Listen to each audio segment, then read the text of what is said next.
В честь 8 марта. У меня до сих пор есть отеки. Из-за этого я вынуждена ходить в очках.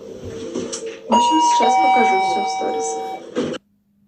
Ребята, всем добрый день еще раз. Как у вас у всех дела? Смотрите, какую классную блогерскую рассылку в честь 8 марта мне прислал БХБ бар.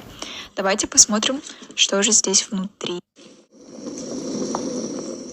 Эй, Феррара. Эй. Эй. Эй, Феррара, сей. Саған қарап отырып қалармыз. Қараңыз ба? Тиіп кетсең болды, өйстіп. Қолыңды жалап, мазғаны керейді ғой бұл. Үйе клининг. Мен ұйқым қанған жоқ әлі. Ұйқым кеп жатыр. Қарным ашып жатыр.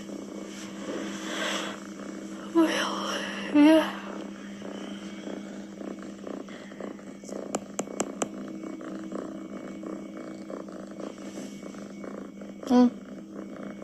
Эй.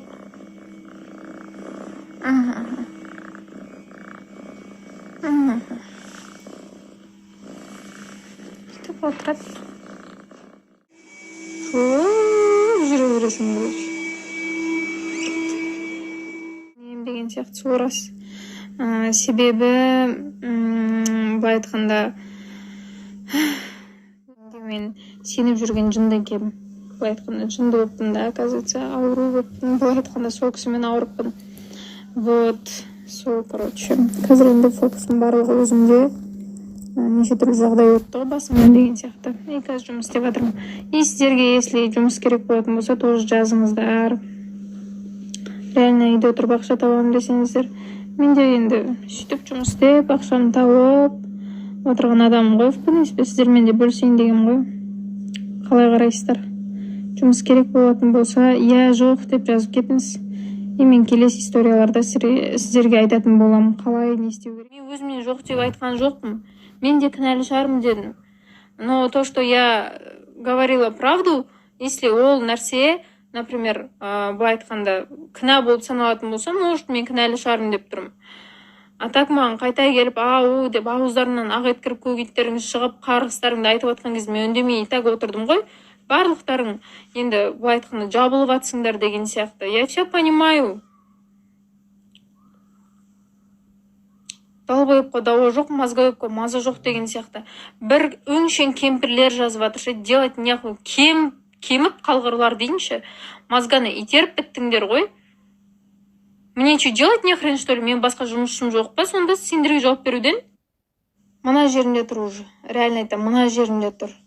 Сен деген осы өміріңе асыққансың, сен деген осы өміріңді бүйткенсің, сүйткенсің деген сияқты нәрсе да. А то, что я вам показала, ол нәрсе іштемені не значит, да, получается. Значит, сендер просто соқырсыңдар, мәңгүртсіңдер деген сияқты нәрсе ғой. Ал мен ондай адамдарға уже нервым тратить етіп, мына жерде тұр. И поэтому мен үстіп сторисқа шығуды жөн көрдім да, былай айтқанда. Не тұрып алдың сен? В общем, сол барлықтарың айтатындарың бір нәрсе, сөйлейтіндерің бір нәрсе, сайрайтындарың бір нәрсе деген сияқты. Мен уже білем кімнің қандай реакцияда тұрғанын, мынау көтін ашып бірдеме болып жүрма деген сияқты нәрсе айтып жатсыңдар ғой. Айналайындар, мен сонда жылап, көзім сықтап, ісіп отыра беруім керек па? Ойбай, менің басқа өмірім жоқ деген сияқты содан ғана тоқтап қалып, делать мен не хрен. Менің мына сөздерім кімге жақпайды, мен ешкімді ұстап тұрған жоқ, мен барлығына білесіздер, как она есть, бәрін көрсетемін. И осы жолы тоже самое істеп отырмын. Маған қазір, ойбай, сен осындай екенсің, ғой, значит, өзінен бар деп айтпай ақ. Сол себепті өйтіп айтпай қойыңдар маған, вообще айтпай қойыңдар. Ешкімнің бетінен алып, төсінен шауып, боқтап, жер-жебіне жеткізіп, өйстіп отырған жоқ, мен в отличие от некоторых тиш. Сол себепті маған өйтіп айтпай ақ қойыңдар. Еще мен страницама келіп былай айтқанда менің үйіме кеп, мен өзіме ережелерін жүргізбекші ғой да.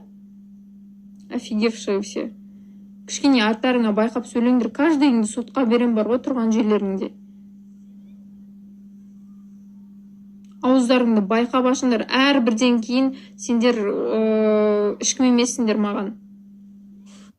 барлығына қызық болып жатыр ғой, бай шіркін-ай десеш, өсектер деген жандарын жеп бар жатыр ғой, екіқабат па не Мадина деп. Жоқ, екіқабат емеспін. Плод болған, замерші болып өліп қалды былай айтқанда. Менің состояниеме оған былай айтқанда түкіргені болып тұрды ғой. В принципе, не болватыр, не болватқан жоқ. Пофигу болды да, и сөйтіп кетті. Кететін жеріне көрінген тесікті аралап жүрген шығар мүмкін. Не знаю, өтірік ораза ұстадым, аумау деген сияқты әңгімелерді айтып жүрсін, енді солай көрінген тесікті аралап ауруларын жұқтырып. Қайта-қайта айта бердіңдер ғой тіпті. И сендерге жауап айтсам, деп шығасыңдар. Мен сонда жауабым естіледі екен да, өздерінің айтқандарым естілмейді екен да. Стресске түсіріп әбден любой нәрсеге, енді былай айтқанда сол жағдайға жеткізгеннен кейін, наверное, туыстары да өзі де қуанышты шығар. Өзіне жазып жіберген болатын, үндеген жоқ қой. Не деп айтады?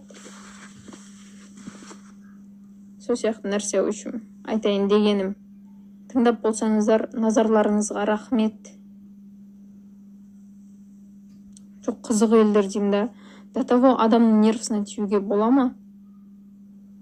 Мен үндемей бір жүрем, екі жүрем, үш жүрем.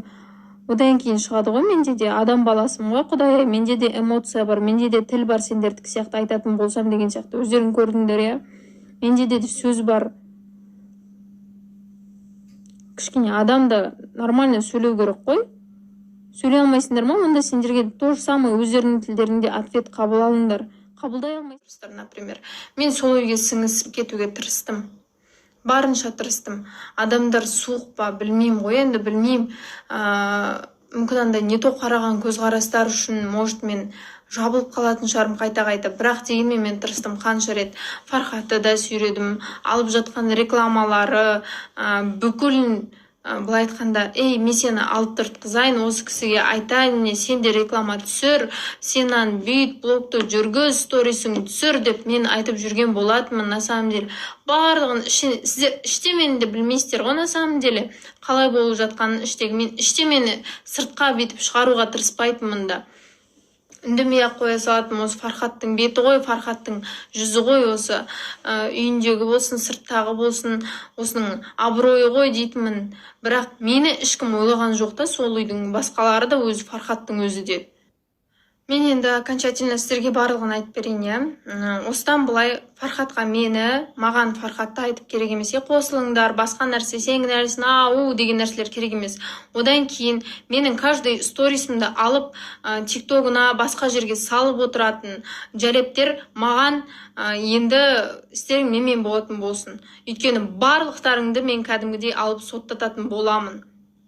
Так что абай болыңдар, каждый запись экрандарын жасаған адамдардың бәрін пробивать етіп тұрып, бытшыттарын шығарам бар ғой тұрған жерлерінде. Барлықтарың уже надоелсіңдер, көрінген жерге шығарасыңдар, бұрмалап әңгімені айтасыңдар, тексті қойып қоясыңдар басқалай қылып, сол себепті адамдарға басқандай ой саласыңдар сендер.